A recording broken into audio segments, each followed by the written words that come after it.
भुन्टीले आत्महत्या गरेर पारबाट हाम फालेको कुरा भने सत्य हो त? हो दर्शकबिनहरू, कान्छीकी आमाले भने कान्छी गाउँ गएको सपना देखेकी छन्। हो दर्शकबिनहरू, गाउँमा जाँदा भने बाटामा एकजना महिलालाई देखिसकेपछि कान्छी त्यो महिलाले कान्छी तिमी माइत धेरैमा आयौ, तिमीले समस्या पर्यौ कि के भएर हो भनेको दृश्य देख्न सकिन्छ भने कान्छी घर गएर आमा बुवाहरूसँग भेट भइसकेपछि अँगालो मारेर रोएको दृश्य पनि हामीले देख्न सकिन्छ। हो दर्शकबिनहरू, कान्छीले त्यसरी रोइसकेपछि आमाले के भयो कसो भयो तिमीले यसरी किन रोएको भन्दा तपाईँहरूले मलाई बिहे गरेर दिनुभयो, त्यसपछि मैले अहिलेसम्म कुनै हालतमा घरबाट सुख पाएको छैन। जतिखेर पनि दुःखै दुःख तोकसै पहिला भने दाइलाई बलात्कार बच्चा बुढीमा बोकायो भनेर विभिन्न बहाना गरेर घरबाट निकाल्नको लागि डिभोर्स गर्न खोजेका थिए। अहिले पनि मलाई यसरी दुःख भइसकेको छ, विभिन्न कुराहरू दुःख भइसकेको छ। मलाई भने सिरिया भाउजूले विभिन्न दोषहरू लगाएर विभिन्न घरबाट निकाल्न प्लान बनाइरहेका थिए। त्यही कारणले म घरबाट निस्केको छु र मलाई भने डिभोर्स गराउनको लागि बाँधेका थिए। बाँधेर मलाई भने यस्तो विभिन्न हरकत जबरजस्ती डिभोर्स गर्न लगाएका छन्। हो दर्शकबिनहरू, कान्छी सिरियलमा भने कान्छीकी आमाले सपनामा कान्छीले यस्तो गुनासो गरेको देखेकी छन् र कान्छी मर्छु भनेर हाम फाल्नको लागि गएको पनि देखेकी छन् र कान्छीकी आमा र बुवाले बचाउन खोजेका छन् र हामी बा आमालाई भन्दा त्यही बिहे गरेर गएको त भूपेन्द्रलाई बढी माया गर्छ तैँले भनेर भनेको दृश्य पनि हामीले देख्न सकिन्छ। हो दर्शकबिनहरू, कान्छी भने घरबाट निस्केको धेरै दिन भइसकेको छ। उता भुवन र टोकलेले पनि भुन्टीलाई खोजिरहेका छन् र भुन्टीलाई खोजिरहेको बेला भने उनीहरूले बिच झगडा परिरहेको छ। तपाईँहरूको कारणले गर्दा टोकलेले भने भुवनलाई तपाईँहरूको कारणले गर्दा यस्तो भएको हो भनेर भनेका छन् भने उता जेरी र भद्र भेट भएका छन् र भद्रलाई भने जेरीले तैँले लुकाएको छस्, पहिला पनि एक रात राखेको छस्, अहिले पनि तैँले कुनै ठाउँमा लुकाएर राखेको छस् भनेकी छन्। हो दर्शकबिनहरू, यसरी भुन्टी भने भराइरहेकी छन्, कतै पनि फेला पारेकी छैनन् र भुन्टीले भने पहिले काम गर्ने म्याडमले भने सपनामा विदेशमा गएको सपना देखेकी छन्।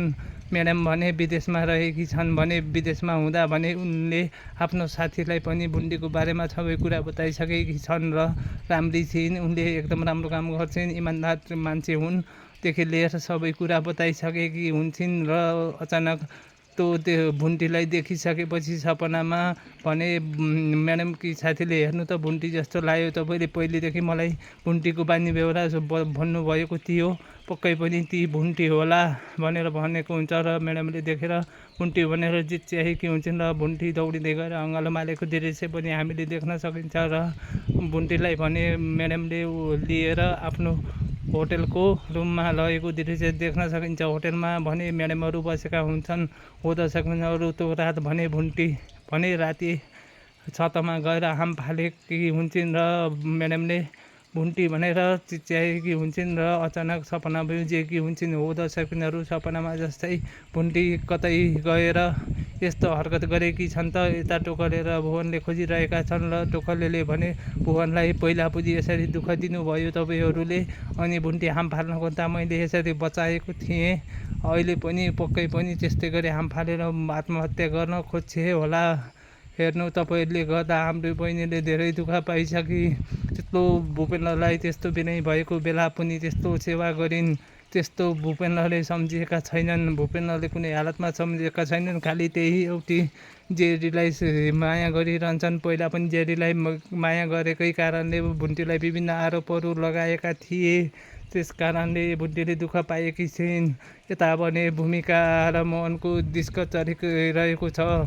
ससुराल गएको बेलामा भूमिकाले सबै कुरा आमालाई बताएकी छन् र मोहनले भने आमालाई सबै कुरा बताइस् भनेर थर्काएको दृश्य पनि देख्न सकिन्छ। हो दर्शकबिनहरू, आमाको सामुन्ने मोहन भने एकदम राम्रो बनेका छन् र माया गर्ने जस्तो भनेर नाटकीय शैलीमा प्रस्तुत भएर भने पछि आमा भने माया गरेको देखिसकेपछि उनी साइड लागे कि बाहिर गएकी हुन्छन् र त्यही बेलामा भने भूमिकालाई नराम्रो व्यवहार गरेका हुन्छन् र तँलाई डिभोर्स दिन्छु यस्तो गरिस् भने सबै सानोतिनो कुरा जति माइतीमा आएर सुनाइस् भने तँलाई जसरी पनि घरबाट निकाल्छु जिन्दगीभर तँलाई सुख दिन्न भनेर भनेको दृश्य पनि हामीले देख्न सकिन्छ। भूमिकाले भने त्यत्रो तपाईँहरूले मागे अनुसार दाइजो दिएँ, त्यति दिँदा पनि हजुरहरूले मलाई राम्रो व्यवहार गर्नुभएको छैन।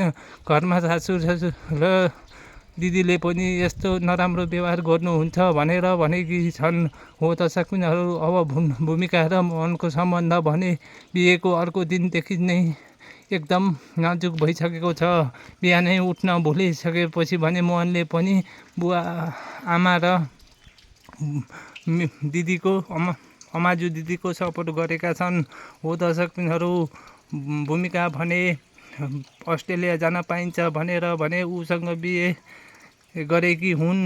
अब भने बाटोमा ससुराल जाँदा भने मोहनले एउटा केटाले भूमिका तिम्रो बिहे भएछ भनिसकेपछि उसले शङ्का मानेर उनी ससुराल घर जान मानेका थिएनन्। जसरी पनि बचाउ भनेका थिए। अब भने के हुन्छ भन्ने कसैलाई थाहा होइन। उता भने आमाले सपनामा भुन्टीले आम फालेको देखेकी छन् र अब भुन्टीलाई पक्कै पनि समस्या परेको छ। अब जसरी पनि गएर बुझ्न पर्ने छ, फोन गर्न पर्ने छ भनेर भनेको दृश्य देख्न सकिन्छ। हो दर्शकहरू, भुन्टी कहाँ गएकी छन्, के गरेकी छन् भन्ने कुनै पनि पत्तो लागेको छैन।